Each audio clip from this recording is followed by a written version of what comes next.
بسم اللہ الرحمن الرحیم۔ اعوذ باللہ من الشیطان الرجیم، بسم اللہ الرحمن الرحیم، وبہ نستعین۔ لمعہ چہارم میں ہماری گفتگو کتاب الوصایا، اور کتاب الوصایا میں پچھلے درس میں شرائط موسی و شرائط مصلح آپ پڑھ چکے۔ آج اس درس میں آپ پڑھیں گے کہ اگر کوئی شخص وصیت کرتا ہے، اس میں جماعت کا نام لیتا ہے، تو جماعت میں کم از کم کتنے فرد ہیں جن کو ہم جو ہے کیا ہے وہ مال وصیت دیں۔ اور اسی طریقے سے اگر کوئی شخص وصیت کرتا ہے اور کہتا ہے کہ کتاب خدا کے مطابق میری اس وصیت کو جو ہے کیا ہے جناب استعمال کرنا، مال وصیت کو ایسے دینا، تو وہ کس طریقے سے جو ہے کیا ہے وصیت کے مال کو تقسیم کریں گے۔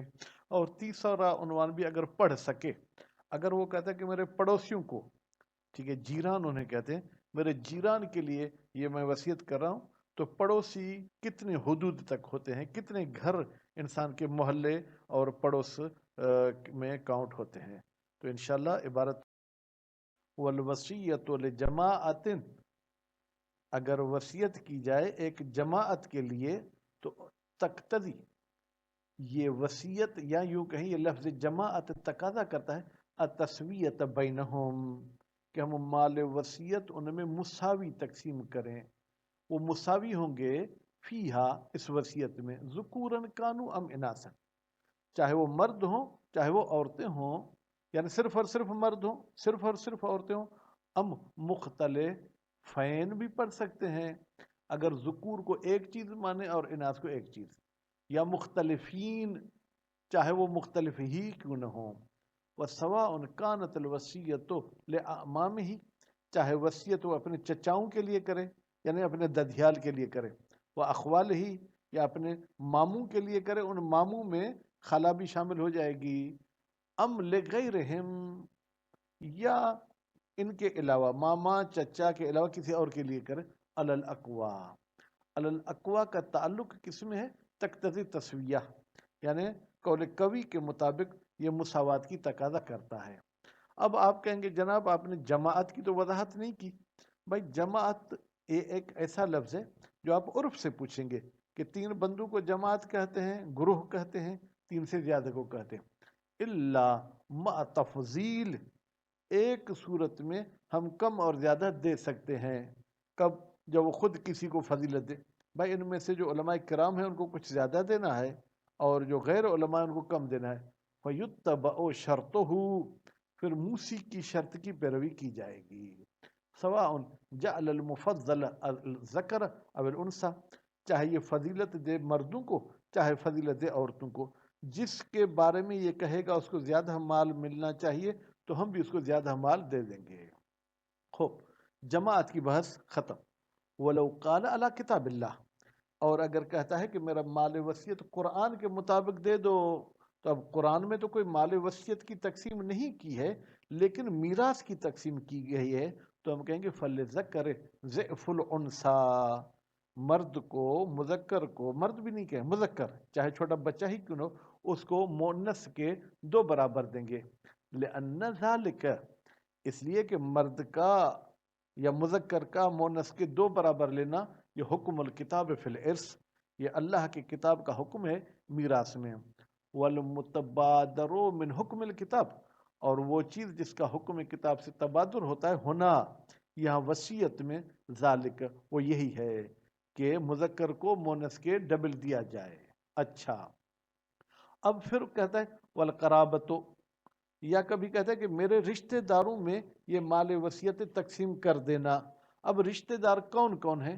فرماتے من عرف بنسبہ، جن کو پہچانا جاتا ہے بنسبہ، کہ بھائی یہ بھی موسی کے خاندان کے ساتھ تعلق رکھتے ہیں، عادتاً عام طور پر۔ لأن المرجع فی الاحکام الی العرف، اس لیے کہ احکام میں عرف کی طرف رجوع کیا جاتا ہے۔ یعنی اگر آپ کو کہا جاتا ہے کہ گائے کا دودھ پئیں، تو شریعت معین نہیں کرے گی کہ گائے کا دودھ کیا ہے، عرف کہے گا کہ یہ گائے ہے، اس کا آپ دودھ پئیں، حیث لا نص، جب کوئی خاص روایت ان احکام کے موضوعات کے بارے میں نہ ہو، وہ ہوا یہ عرف۔ دالن دلالت کرتا ہے اللہ ذالک اس بات پر کہ بھائی جو خاندان میں عرف کہتا ہے یہ اس کے خاندان کے ان کو وصیت والا مال ملے گا. ولا یکفی مطلق العلم بالنسب. اچھا اگر ہمیں نسب کا علم ہو کہ موسی بھی سید ہے تو اس کا نسب تو تمام سادات کے ساتھ ملتا ہے، ٹھیک ہے، جو کہ کتاب میں بھی مثال دیا ہے. یا میں مثلا ایک قبیلے کا ہوں تو میرے ٹوٹل قبیلے والے لوگ جو ہے قرابت میں شامل نہیں ہوں گے. کما یتفق ذالک، جیسے کہ یہ علم بالنسب اتفاق سے واقع ہوتا ہے فی الحاشمیین، ہاشمی میں، قریشی میں. انصاری تو خیر نہیں ہے خاندان بہرحال اس طریقے سے. یا اپنے پاکستان میں اگر ہم قوم میں کہیں تو کسی قوم کا نام لوں تو کہیں خوشامد میں شامل ہو جائے. وَنَحْوِهِمْ، اور ہاشمین کی طرح دوسرے لوگ بھی ہیں ممن یعرف نسبہ مع بعدہ، جن کے قوم قبیلے کا ہمیں پتہ ہوتا ہے لیکن مع بعدہ موسی سے بہت دور ہیں الان آج کل.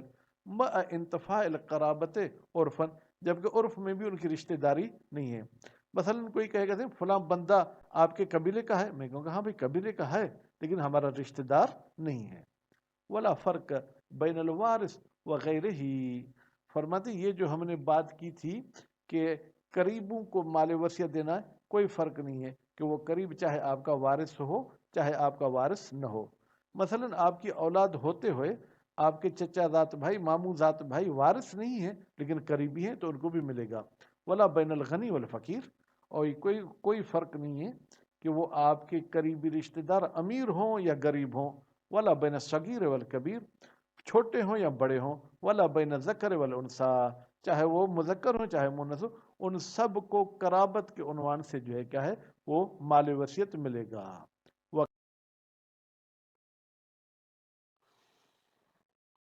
اب اگر اس نے اپنے رشتہ داروں کے لیے وصیت کی تھی تو کون سے رشتہ داروں کو ملے گی؟ ایک قول یہ کہتا ہے وقیل ينصرف الى انصابہ، یہ اس کی وصیت آٹومیٹک چلی جائے گی اس کے ان رشتہ داروں کی طرف الراجعین الى آخر اب و ام للموسی، جو اس موسی کے آخری باپ اور آخری ماں تھے اسلام میں.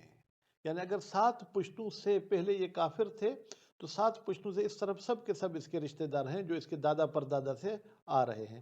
لا مطلق الانصاب، ہر رشتہ دار کو مال وصیت نہیں ملے گا. کیوں؟ استنادن الی قولہ صلی اللہ علیہ وآلہ وسلم، اس لیے کہ ہم مطلق الانصاب کی نفی کرتے ہیں اس رسول اکرم کے قول کی وجہ سے. قطع الاسلام ارحام الجاہلیہ، اسلام نے جاہلیت کے رشتہ داریوں کو رشتوں کو توڑ دیا، ختم کر دیا. فلا یورتقا، تو نتیجے میں یہ مال وصیت والا سلسلہ اوپر نہیں جائے گا. کس کی طرف؟ الی آباء شرک، جو اس کے رشتہ دار باپ دادا مشرک تھے. وَإِنْ عُرِفُوا بِنَسَب، اگرچہ ان کو سب لوگ پہچانتے ہیں، عرف میں یہی کہتے ہیں کہ یہ اس بندے اس موسی کے جو ہے کیا رشتہ دار ہیں. وَكَذَا، جیسے ہم نے کہا کہ دور والے رشتہ داروں کو نہیں دیا جائے گا. لا یعطى الکافر، مال وصیت کافر کو بھی نہیں دیا جائے گا. وَإِنْ انتسب إِلَى مُسْلِمٍ، اگرچہ وہ کافر کا نسب کسی مسلمان کے ساتھ ملتا ہو. کیوں کافر کو نہیں دیا جائے گا؟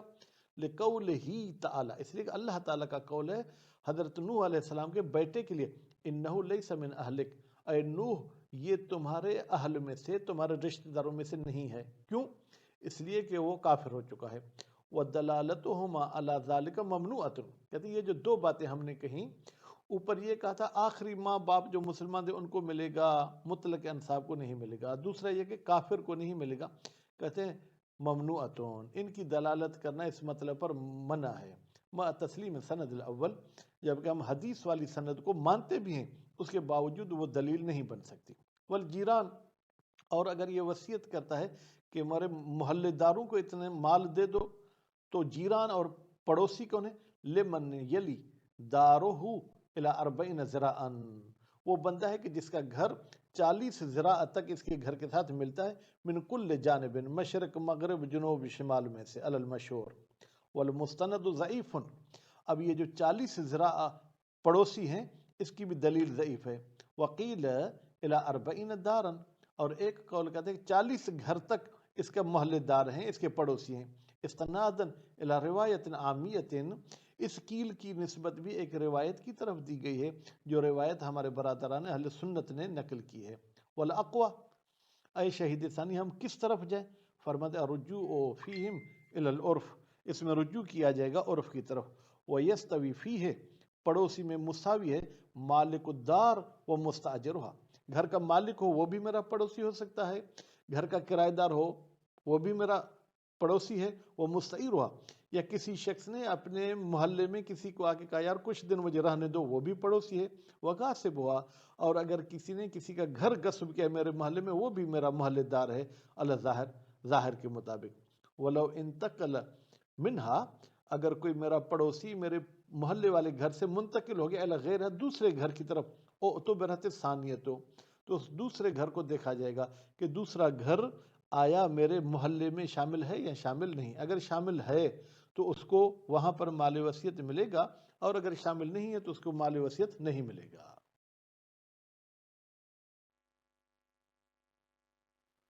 ولو غاب، اگر کوئی پڑوسی امریکہ چلا گیا ہے، سعودی چلا گیا ہے، قم نجف چلا گیا ہے، لم یخرج عن الحکم، وہ پڑوسی والے حکم سے خارج نہیں ہوگا، یعنی اس کا حصہ ہم رکھ دیں گے۔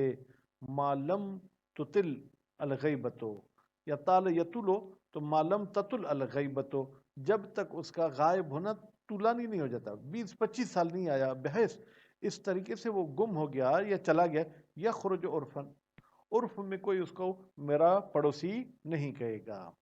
وَلَوْ تَعَدَّدَتْ دُورُ الْمُوسِی، اچھا وصیت کرنے والے کے اگر گھر مثلا متعدد ہے، ایک گھر کراچی میں ہے، ایک حیدرآباد میں ہے، ایک ملتان میں ہے، ایک لاہور میں ہے، وہ کہتے ہیں میرے پڑوسیوں کو اتنا مال دینا، تو اب کراچی والے پڑوسیوں کو دیں، حیدرآباد والوں کو دیں، ملتان والوں کو دیں، لاہور والوں کو دیں۔ وَتَسَاوَتْ فِي الْقِسْمِ عُرْفًا، اور پڑوسی ہونا یہ سب کے سب مساوی ہیں، یعنی کراچی والے بھی سب کہتے ہیں کہ بھائی یہ تو ہمارا پڑوسی ہے، حیدرآباد والے بھی کہتے ہیں پڑوسی ہے، ملتان لاہور والے بھی کہتے ہیں، تو استحق جیران کل واحدۃ، تو پھر ہر گھر کا پڑوسی اس وصیت کے مال میں حصے دار ہوگا۔ ولو غلب احدها، لیکن اگر اس کی رہائش کسی ایک گھر میں زیادہ ہے تو اختص، وہی ایک گھر والے پڑوسیوں کو وہ مال وصیت ملے گا۔ ولو تعددت دور الجار، پہلی صورت میں یہ تھا کہ موسی کے گھر چند ہیں، اب دوسرے میں یہ کہ پڑوسی کے گھر کئی سارے ہیں، واختلفت فی الحکم، اور اس پڑوسی کے گھر جو ہے کہ حکم کے لحاظ سے مختلف ہیں، کہیں زیادہ رہائش ہے کہیں کم، اعتبر اطلاق اسم الجار علیہ عرفن، دیکھا جائے گا کہ عرف میں اس کو میرا پڑوسی کہتے ہیں یا نہیں کہتے۔ کل متحد، جیسے ایک گھر کی صورت میں یہ میرا پڑوسی تھا، وَيُحْتَمَلْ اعتبار الاغلب سکنا فیہا، اور احتمال ہے کہ عرف کو نہ دیکھا جائے بلکہ کس گھر میں زیادہ رہائش پذیر ہے، جہاں زیادہ رہائش پذیر ہوگا اس گھر کے حساب سے اس کو حصہ ملے گا۔ ولا اعتبار الازرع، اگر ہم جو ہے زرع والا جو ہے کام لیں کہ بھائی ایک ہاتھ سے 40 ہاتھ تک اس کے پڑوسی ہیں، ففی استحقاق ما کان علی رأس الغایہ، کیا وہ حقدار ہوگا جو 40ویں ہاتھ پر ہے، یعنی جو باٹر پر ہے، وجہان، اس میں دو وجہ ہیں، اجودہما الدخولو، دو وجہوں میں سے اچھی وجہ یہ ہے کہ دخولو، جو آخری بارڈر پر ہے وہ بھی میرے محلے داروں میں شامل ہوگا، اس کو مال وصیت ملے گا۔ والا اعتبار دور، لیکن اگر آپ جو ہے زرع والا حساب نہیں کرتے بلکہ 40 گھر والا حساب کرتے ہیں تو پھر کیا ہوگا، تو 40 گنتی میں جہاں بھی 40 پورے ہیں وہ آپ کا محلہ ہے۔ قیل یقسم علی عددہا، تو کہا گیا ہے کہ یہ مال وصیت تقسیم ہوگا گھروں کے عدد پر، 40 گھر ہیں تو 40 حصوں میں تقسیم ہوگا، لا علی عدد سکانہا، ان میں جو رہائش پذیر ہیں ان کے عدد کے مطابق تقسیم نہیں ہوگا۔ ایک گھر میں 2 بندے رہتے ہیں بیوی شوہر، دوسرے گھر میں 15 بندے رہتے ہیں، تو 15 کو اور 2 والوں کو برابر کا حصہ دیں گے۔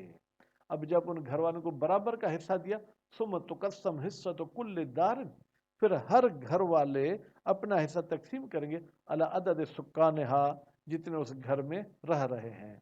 وَيُحْتَمَلُ الْقِسْمَةُ علی عدد سکان، اور احتمال ہے کہ مال وصیت کو تقسیم کیا جائے رہائش پذیروں کے عدد کے مطابق، مطلقہ، چاہے تمام گھروں میں رہائش پذیر ایک جتنے ہوں یا کم زیادہ ہوں۔ وَعَلَى الْمُخْتَارِ، لیکن مصنف صاحب کہتے ہیں میرے نظریے کے مطابق ہمسائے کا ملاک اور معیار جو ہے کیا ہے وہ عرف ہے، تو فالقسمۃ الرؤوس پھر جو ہے تقسیم وہ افراد پر ہوگی مطلقہ۔ مطلقہ کا مطلب کیا ہے کہ چاہے وہ تمام گھروں میں ایک جتنے رہائش پذیر ہوں یا کم اور زیادہ ہوں۔ تو ہماری آج کی گفتگو میں جو ہے یہ کہا گیا تھا کہ اگر کوئی شخص وصیت جماعت کے لیے کرتا ہے تو اس میں بھی عرف کو ہم مد نظر رکھیں گے کہ عرف کتنے لوگوں کو جماعتی کہتا ہے، اور اگر کوئی شخص کہتا ہے کہ میری وصیت کتاب خدا کے مطابق عمل کیا جائے تو پھر ہر مذکر کو مونس کے ڈبل دیں گے۔ اگر کوئی شخص وصیت کرتا ہے کہ میرے قرابت داروں کو میرا مال دیا جائے تو جس کو عرف میں قرابت دار کہا جائے گا اس کو دیں گے۔ بعض لوگوں نے آ کے کہا تھا اس کے وہ قریب رشتہ دار جو مسلمان ہیں ان کو ملے گا، غیر مسلموں کو نہیں ملے گا۔ پھر آخری بات یہ تھی کہ اگر پڑوسیوں کے لیے وصیت کی ہے تو پڑوسیوں کے بارے میں دو نظریے تھے۔ ایک نظریہ یہ تھا کہ 40 ذراع تک اس کا محلہ ہے، اور دوسرا نظریہ یہ تھا کہ 40 گھر تک جو ہے کیا ہے وہ اس کا محلہ ہے۔ پھر اگر ایک بندے کے کئی سارے گھر ہیں تو اس کے کون سے شہر میں اس کے پڑوسیوں کو ڈھونڈا جائے، اس میں بھی مختلف اقوال تھے۔ صلی اللہ علیہ محمد۔